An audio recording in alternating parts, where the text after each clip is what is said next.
امام جعفر صادق علیہ السلام کی خدمت میں ایک عورت آ کے پوچھنے لگی، اے نواسہ رسول، وہ کون سی عورت ہے جو نیک اعمال بھی کرے، عبادت بھی کرے، لیکن پھر بھی اللہ کی طرف سے اس پہ لعنت پرستی ہو؟ بس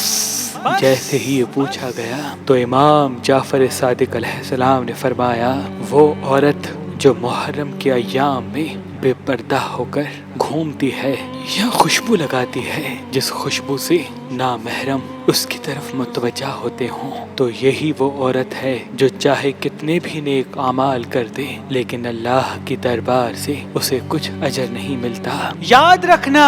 محرم کی حرمت کے لیے عورت کا پردے دار ہونا ضروری ہے، کیونکہ جو عورتیں محرم کے مہینے میں بے پردہ ہو کے گھومتی ہیں تو اللہ اس کے مقدر میں دوزخ کو لکھ دیتا ہے، اور یوں وہ دنیا میں رہ کر بھی دوزخ کی حقدار بن جاتی ہیں۔